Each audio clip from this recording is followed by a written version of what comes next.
Bom, tá bom, meninas? Então, a primeira coisa, eu não quero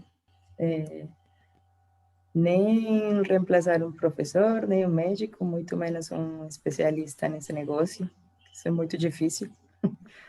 É só a gente ter um pouco de conhecimento do que um clínico geral tem que ter para entender, e é isso. Por isso é a aclaração, né?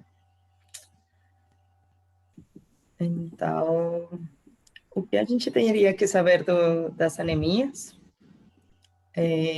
Então, é a ideia que no final da aula a gente tenha esse objetivo claro, né? O que são, como diferenciá-las, pelo menos a coisa grande, e como tratá-las vai ser uma pincelada mesmo.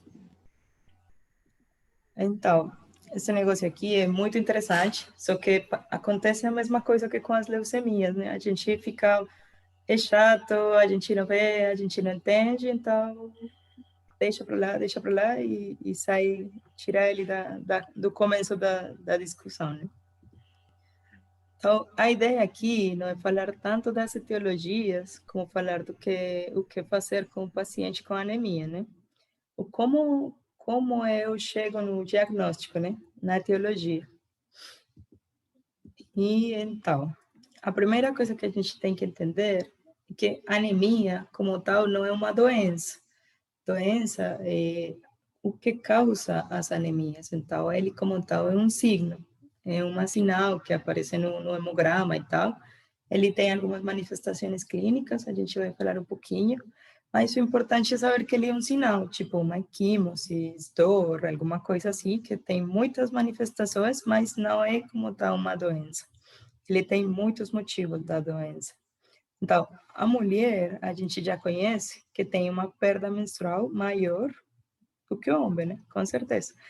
E o homem, a gente aguarda a diminuição um pouquinho menor da hemoglobina. Então, o parâmetro normal é esse daí. Então, mulher vai ser menor de 12 gramas e homem menor de 13 gramas, tá? Então, as pessoas ficam falando que o diagnóstico da anemia a gente tem que fazer com clínica, né?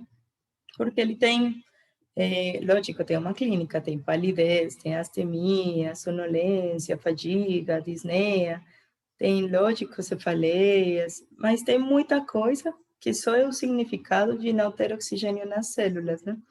Pode ter palpitações, pode ter confusão, pode ter qualquer coisa que leve não ter o oxigênio na cabeça.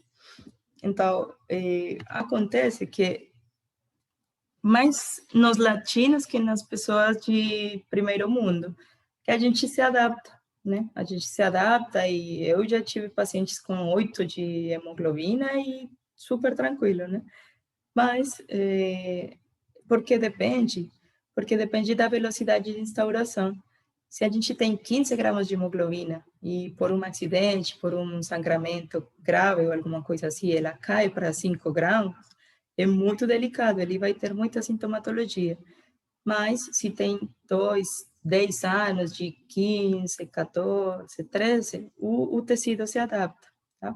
Então, por isso depende da velocidade de instalação e da reserva cardiovascular. Lógico, se o paciente tem uma insuficiência cardíaca, vai ser muito pior a sintomatologia que se é um paciente jovem e acontecer alguma coisa e uma queda da hemoglobina, né? Uma paciente que tiver algum sangramento genital, alguma coisa assim, ela vai ter uma melhor reserva. Então, a gente fica olhando o hemograma, fica confuso, mas aqui nessa discussão a gente vai ter em conta só a hemoglobina, tá? Tem algumas coisas que a gente não só tem a hemoglobina para ver, sino que fica grudada na hemácia, no hematócrito e tal, mas esquece, tá? Tem pessoas que têm o número total de hemácias normal, mas o conteúdo dela, o oxigênio dela não fica não fica ótimo, e aí ele não vai levar o oxigênio como tem que levar, então esquece das hemácias. Por exemplo, nas talassemias, eu vou falar um pouquinho delas mais para frente. E o hematócrito? O hematócrito, ele normalmente está 3 vezes maior que a hemoglobina, mas tem vezes quando ele está muito para baixo, que não significa nem ausência, nem a presença de anemia. Então, a gente não fica muito preso dele. Ele ajuda para fazer a correção do índice de reticulocitos, mas não tem que ficar grudado nele para diagnosticar uma anemia, tá? O ponto importante para a gente, para diagnosticar a anemia, é a hemoglobina, tá bom? Então, tendo isso em conta, aqui só um pouquinho que eu queria falar das talassemias. Lembrem que elas são doenças. A gente tem uma hemoglobina, ela tem quatro cadeias, né? 2 alfas, 2 betas, mas isso é para outra discussão. Então, nas talassemias, ele não tem uma parte. E ela vai ter o mesmo número de hemácias, mas não vai ter uma eficiência normal, tá? Então, deixa para lá, isso é outro negócio mais extenso.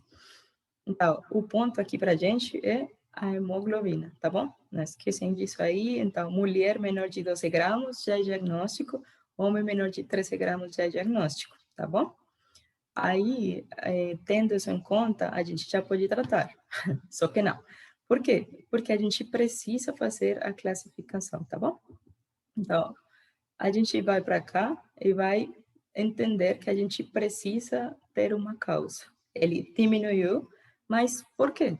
Então, nesse ponto que a gente vai ter a nossa discussão de hoje. Então, por que acontecem as anemias? Tem várias coisas, né? A regra que a gente tem que ter na cabeça é isolar causas similares. Então, tem várias causas similares com que a gente pode classificar a anemia. Então, tem opções fisiopatológicas e tem opções morfológicas. Então, quando a gente olha o hemograma, a gente pode ver a fisiopatologia das hemácias ou das anemias como tal e a morfologia da hemoglobina lá. Então, agora vamos pegar a classificação fisiopatológica e abrir um pouquinho. Então, a gente tem que dividir o que a causou, tá? Ali já tem a fisiopatologia, a gente vai ver uma parte que é hipoproliferativa ou a gente que tem hiperproliferativa. Então, a gente tem que entender que esses grandes fatores, tanto fisiopatológica como morfológica, eles têm uma base em alguma coisa. Se a gente conhece isso, a gente conhece a diferença de cada uma, a gente já tem a noção para enfrentar as anemias e ter a ideia de como tratar, tá bom? Então, vamos falar aqui um pouquinho das hipoproliferativas e das hiperproliferativas. A ideia não é difícil, tá?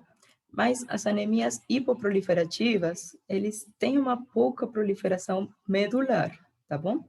Não significa que a medula não está produzindo as células da linha vermelha como teria que fazer. Então, isso significa que tem pouca matéria-prima, sim? Tem pouco ferro, tem pouca vitamina B12 e tem o ácido fólico ou o ácido fólico, tá? Tudo isso são possibilidades. Não significa que tem que ter todas na mesma, senão que pode ter uma de cada, tá bom? Então, isso acontece por muitas coisas. Então, falta estímulo, uma insuficiência renal crônica, tem muitos motivos, tá? Mas o objetivo é que tem falta de matéria-prima. Então, ele vai ter uma deficiência na produção ou vai ter uma deficiência no tamanho e tal. A gente pode ter também anemia plástica, que a medula está ocupada por outras coisas e ela não pode produzir e tal. Lógico, nas leucemias, nessas coisas, também pode se apresentar uma anemia. E tem mielofibromatose, tem qualquer coisa que esteja ocupando a medula pode causar uma hipoproliferativa. Enquanto a hiperproliferativa, esse negócio é outra história, é outra coisa diferente. Então, o que acontece ali é a medula está produzindo, mas as hemácias não estão dando conta do que está acontecendo lá fora. Então, ela começa a jogar células imaturas. começa a jogar o que tiver, tá? Então, um ponto para a gente diferenciar essas duas coisas é muito simples. Antes de ser uma hemácia, ele tem uma coisa que se chama reticulocito, mas antezinhos, na linha celular, ela está o reticulocito. Então, quando isso acontece, tipo, por consumo, por hemorragia, por infecções, que a gente tem um novo consumo, aí ela vem e produz mais, sim? Seja por consumo, seja por destruição, ela começa a produzir mais, e no começo, até ela consegue responder, né? Mas a gente precisa diferenciar se ela está conseguindo dar conta do recado, tipo, a hiperproliferativa está conseguindo levar o oxigênio nos tecidos, mas tem um ponto que ela já não dá mais a conta, né? E aí ele tem que produzir, tem que mandar mais adolescentes na guerra, então vai mandar mais reticulocitos. Aí aparece esse protagonista. Então, a gente não tem que biopsiar a medula, a gente não tem que fazer estudos exóticos da medula para diferenciar se é hipoproliferativa ou hiperproliferativa. Se é hiperproliferativa, é porque ela está produzindo mais, tá? Então, vai aparecer muito reticulocito, muito, mais, muito. Só que é diferente se a gente produz 100 células e vai o 2% para sangue de reticulócitos. Mas se está produzindo 10.000, é uma diferença maior. Tipo, esse 2% tem que ser corrigido. Então, por isso vem aquele índice chato que a gente tem que tirar, que é aquele índice corrigido de reticulócitos, tá bom? Então, normalmente, a gente falaria que tem um valor normal de menor de 2%, que tem que ser menor de 2%. Só que, se ele... Ih, apareceu o Rodrigo. Ai, se... Tá bom. Se ele não entrar, tá difícil. Então, se o valor peraí, que perdi o vídeo. Se o valor é menor de 2%, ele é normal. Então, se ele é menor de 2%, a anemia é hipoproliferativa. Mas se ele é maior, tá claro, a gente sabe que é hiperproliferativo. Então, reticulocitos aumentados, a classificação fisiopatológica é hiperproliferativa. E se ele é pouquinho, então, é a medula que não está conseguindo liberar nem muito, nem pouco. Simplesmente não está produzindo nada. Bom, então, isso daí seria só a parte de reticulocitos e só com isso a gente já consegue diferenciar a parte de classificação fisiopatológica. Só que tem um ponto diferente. A gente tem que corrigir o índice de reticulocitos, tá bom?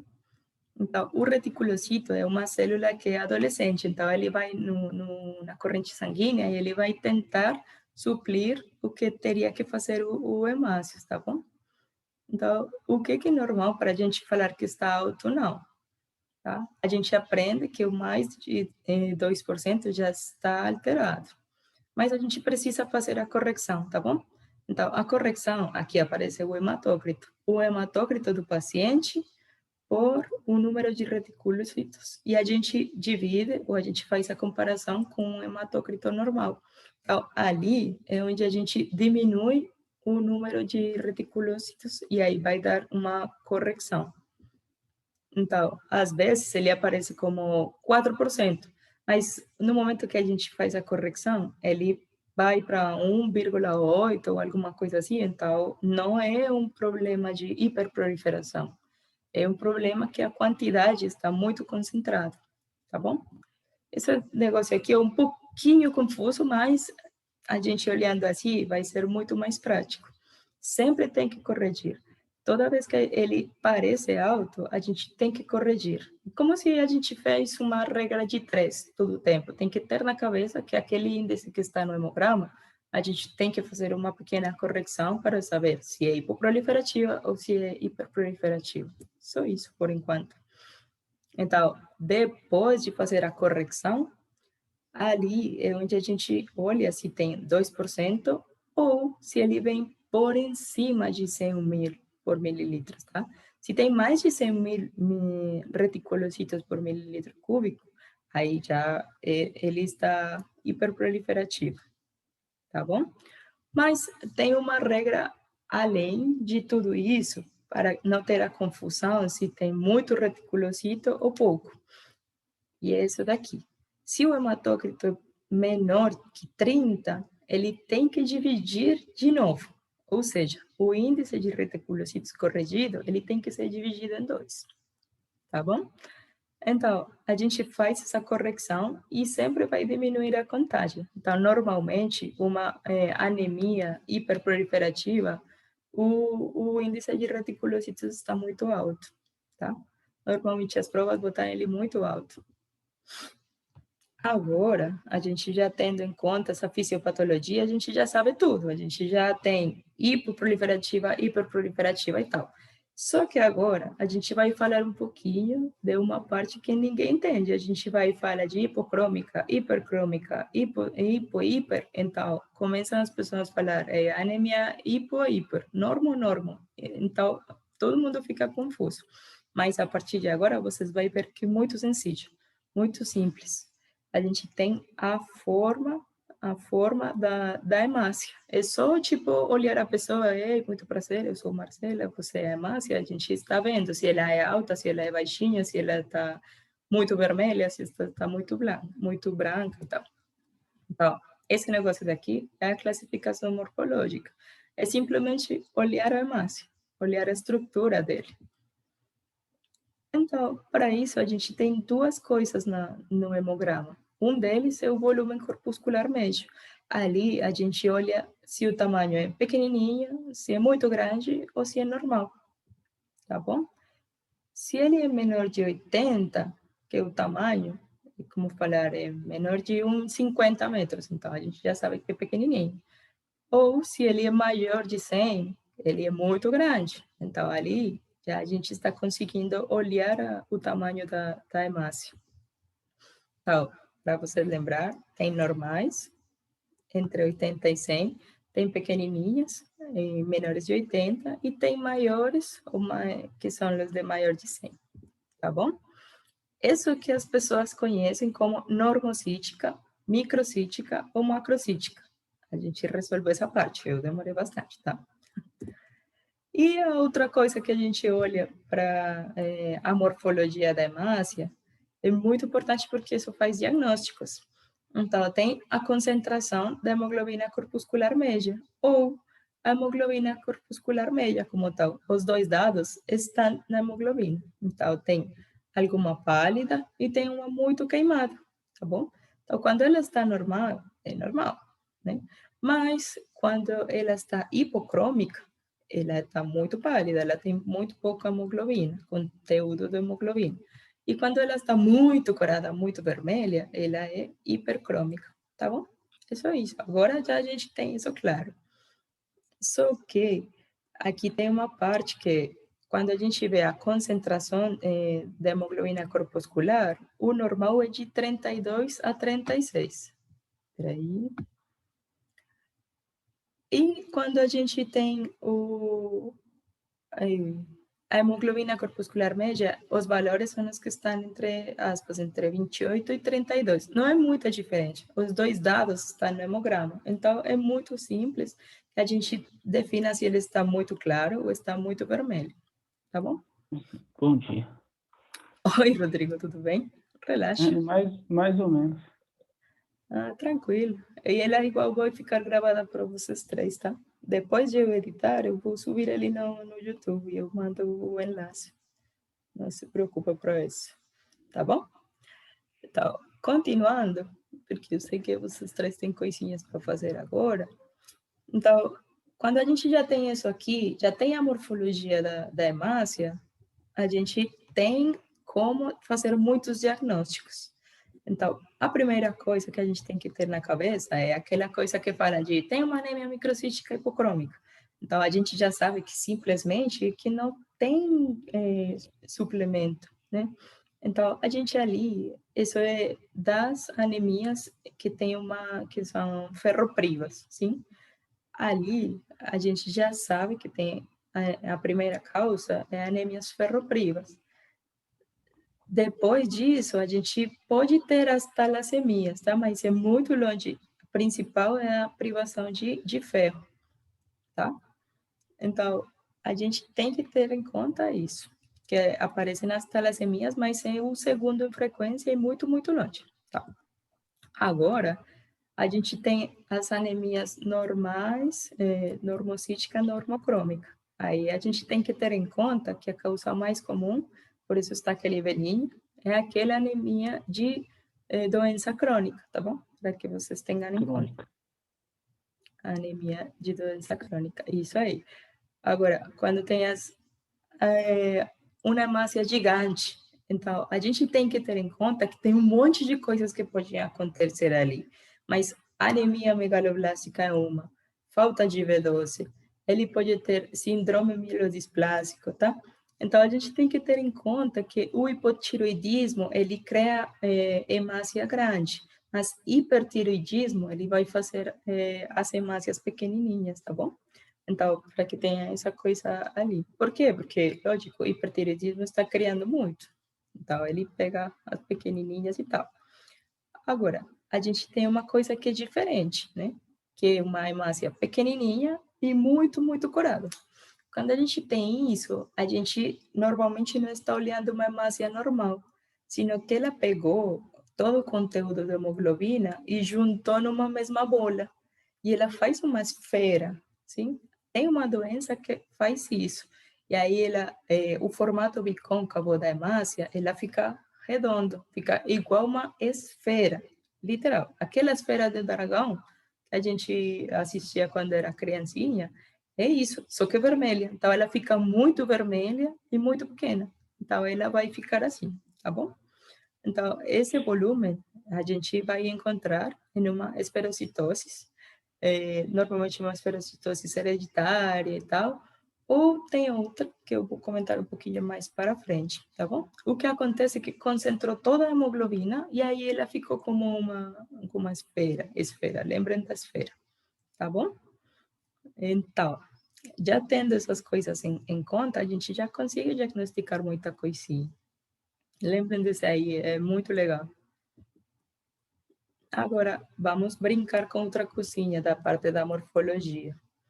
Então, a gente já sabe que tem o tamanho, e no tamanho a gente vai olhar no volume corpuscular médio. Ela fala do tamanho médio das hemácias, então ela pega todo mundo, faz uma média, faz um promédio, por falar isso em espanhol. Então, tem esse parâmetro aqui, que é a RDW, né? Nessa RDW, é que ele mede toda a diferença do tamanho das hemácias. Então, a maioria das doenças, a variação é muito grande. Tem umas muito grandes, tem umas pequenininhas, tem umas de tamanho médio e tal. Mas, nas talassemias, todas as hemácias nascem com o mesmo tamanho, nascem com o mesmo problema. Então, todas elas saem pequenininhas. Então, a diferença de tamanho delas vai ser muito pequena. Então, vai ser menor de 14. O resto, como eu falei, a imensa maioria tem um RDW elevado, tem umas grandes, tem umas pequenas e tal. Para que isso serve na clínica, né? A gente tem que entender que tem uma briga nas anêmias hipocrômicas microcíclicas. Com essa, se eu falei que é por deficiência de ferro a principal causa, a segunda causa é talassemias. Então, o RDW a gente tem que olhar, porque nas talassemias, como eu já falei, todas são do mesmo tamanho. Então, ali, como ela tem o RDW pequeno, a gente já pode diferenciar da deficiência de ferro. Porque na deficiência de ferro, ele é maior de 14, tipo 17, 18, é muito maior a RDW, tá bom? Então, aí a gente já tem um padrão, é uma coisa diferente para olhar e para fazer o diagnóstico. Pô, isso daí é assim, é só isso. Nessa parte a gente já tem muita coisa da hemácia, tá bom? Agora, então, a gente tem um pequenininho caso, que essa pergunta já caiu em muitas provas e aí a gente já tem. Então, diante de um paciente com anemia normocítica e normocrômica, qual é o diagnóstico? A gente tem anemia por deficiência de ferro, anemia crônica, anemia por doença crônica, talassemia ou deficiência de cobalamina. E o que vocês acham? Então, Normo, crônico. Anemia isso. crônica. Isso. Então, a gente já tem a coisa mais fácil, mas se eu boto Ah. microcítica hipocrômica, a gente já sabe É que... força do ferro. Pensar em anemia crônica, pensa em perda gradual, né? Então dá para o organismo conseguir recuperar e fazer manter a... Exatamente. E aí, outra coisinha que a gente vai olhar na classificação morfológica é que a gente vai ver que pode ter umas células que são diferenciadas, né? E aí, vocês não se estressam. Não se estressam porque vocês vão ver que a coisa é diferente. A hemácia é perfeita, né? Ela é perfeita, é circular, é bicôncava e tal. Mas tem algumas vezes que ela sai machucada. E aí ela parece como uma lágrima, né? Todo mundo fala que é hemácia com lágrima. Eu acho que os hematologistas têm uma criatividade doida, mas eles falam que tem forma de lágrima e da criosita, né? Então, normalmente, isso acontece quando a medula está invadida por alguém, né? Então, tem tumor, tem infecções, tem tumor, tem tumores, tem TBC, né? Pode ter tuberculose lá, pode ter qualquer coisa que esteja invadindo a medula. Então, ela está produzindo hemácias de outro jeito, de qualquer jeito. Então, ela está invadida, tá bom? Então, a gordura na mielofibrose, ela também pode originar da criócitos, tá bom? Então, na verdade, isso acontece porque a medula está sendo substituída. Então, a eritropoiesis começa a ser extramedular, tá bom? Então, esse daí é da criócitos. Agora tem outro, que o esquizócito, é o meio esquisito, que eu lembro por esse nome. Então, quando tem partes exóticas.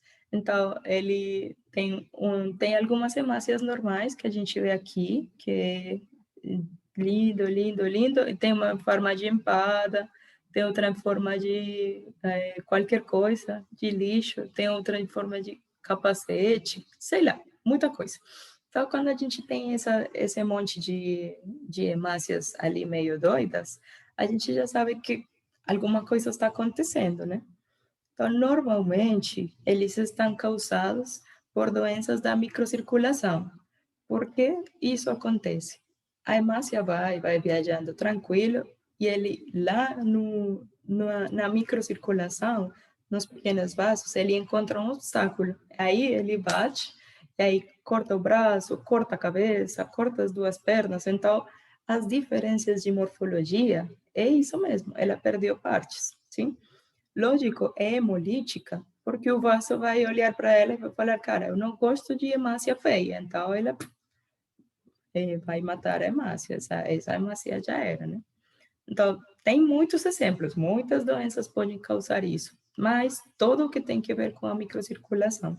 Então, todas as enfermedades hemolíticas, a hipertensão maligna acelerada, próteses também pode acontecer, tá? Porque a hemácia vai, pum, bate e também corta uma parte, tá bom? Então, geralmente, como estou falando, essas anemias microangiopáticas, elas são as que vão causar. Também tem o síndrome de HELP ali, tudo que tem que ver com a microcirculação, que vocês já estudaram bastante, tudo isso pode acontecer nessa anemia, tá bom? Então, vamos com outra. Esse daqui são os drepanócitos, tá bom? Esse daqui a gente já conhece bastante, a gente tem anemia por células falciformes, então não esqueçam isso, que isso não é novidade, só que ninguém falou tão fácil. Lembrem disso, é só isso, só essa forma da hemácia. Aqui tem outro, que é um leptócito. Essa hemácia parece normal, mas se vocês olham, meio que não, né? Parece como o signo da Rede Globo, parece um tiro um alvo. Essa hemácia em forma de alvo é chamada de leptócito, né? Normalmente, isso acontece nas hemoglobinopatias tipo talassemias, tá bom? também pode acontecer nas doenças de células falciformes também, mas o que acontece é que a membrana da hemácia, ela é flácida, e ela tem tipo uma coisa estendida e ela se machuca, ela sozinha se machuca. E aí acontece que ela fica com essa bolinha no meio, tá bom? Ali não teria nenhum problema, só que ela, assim de cima, ela parece até bonita, mas se vocês pegam ela de lado, ela vai ter uma deformidade também, tá bom? O outro tipo de poiquilócitos que a gente tem ali é o esferócito, que a gente já falou, eu já nombrei e tal, então você vai falar, nossa, mas a gente já falou, é uma esferocitose hereditária, né? A maioria das vezes sim, mas como eu falei, que é microcítica, então, às vezes, tem aquela anemia por patologia autoimune. Então, vai o macrófago e come um trocinho da hemácia. E aí ela foge da fagocitose, costura aquele troço de hemácia que foi comida, por dizer assim, que foi fagocitada, e vai ficando mais pequenininha. Então, ela origina uma esferocito também. Então, é só para ter em conta que as anemias por doença autoimune, ela pode dar esferocitos, tá? Então, a gente tem que lembrar dessa parte da anemia hemolítica autoimune. E para terminar aquela parte de classificação morfológica e a discussão meio rápida que a gente fez das anemias, a gente tem umas coisas que se chamam inclusões citoplasmáticas, tá bom? Então, a gente tem corpúsculos, e esses corpúsculos têm nomes. Normalmente, a gente, como médico, é muito ególatra, então a gente gosta de botar o nome da gente para tudo, então fica tudo confuso, né? Mas os corpúsculos de Heinz aparecem nas hemoglobinopatias. Eu vou mostrar para vocês. O que é uma inclusão citoplasmática é que dentro da hemácia fica lixo. Pode ser ou partes de ferro ou partes de núcleo. Então, a gente tem que ter isso em conta, tá bom? Quando isso aparece, tem alguns nomes. Só que aqui queria mostrar os motivos para a hemácia ter um monte de lixo, sim? Quando eles têm algumas hemoglobinopatias, podem aparecer os corpúsculos de Heinz. E os outros, tipo Pappenheimer e tal, eles aparecem, os Pappenheimer têm restos de ferro, aparecem na anemia sideroblástica.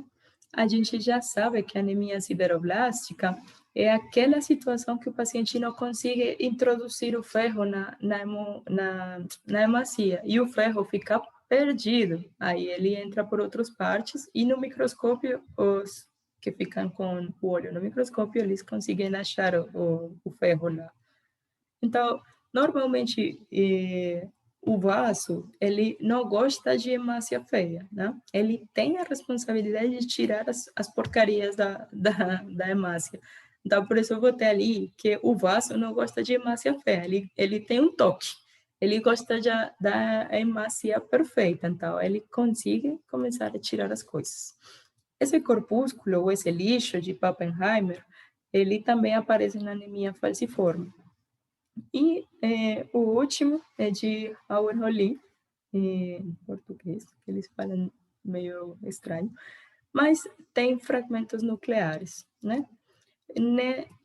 Esse acontece no mesmo paciente de Pappenheimer. O problema vai ser que não tem vaso para estar limpando. Se não tem o vaso, normalmente ele não vai ter quem limpa, né? Aquele doido que está lá limpando as hemácias o tempo todo não vai estar lá. Então, no hiposplenismo, então, quem tirou o vaso, quem tem anemia de células falciformes, então, eles podem ter todo esse lixo ali, que são inclusões citoplasmáticas, que é um nome mais chique. Tá, eu vou mostrar aqui para vocês eles. Isso daí são restos de ferro, nucleares, de lixo. Aqui também aparecem os corpúsculos de Pappenheimer. As diferenças são as tinções e Hauer-Holly. São estes segmentos nucleares aqui, são remanescentes, eles ficam... Isso aqui, a sugestão que tem hipoesplenismo. Pode aparecer o nome, pode não aparecer, mas vocês já têm na cabeça o que é esse negócio aí, tá? E agora, o problema é como tratar, né? A maioria das pessoas achamos que a anemia é ferropriva, né? Que é causa de não ter ferro. Mas vamos no hemograma inicial e tudo é normo. E a gente continua sem problema, né? Ou tem uma hipercrômica, ou tem uma megaloblástica, ou tem muita coisa que a gente pode diferenciar, tá? Agora, a gente já tem mais ou menos a ideia, mais ou menos não, a gente já tem. Que dependemos da morfologia, a gente já sabe como diferenciar. Então, o tratamento da ferropriva, hipocrômica, microcítica, é esse daqui. Você vai dar uma olhada nas doses do ferro elementar, diferente na criança, na gestante, no adulto normal e tal. Então, o tratamento de deficiência de ferro é ferro. O tratamento na anemia megaloblástica, normalmente, ele vai precisar uma suplementação de vitamina B12 e ácido fólico, que é aquela que tem lá, a hemácia grandona e tal.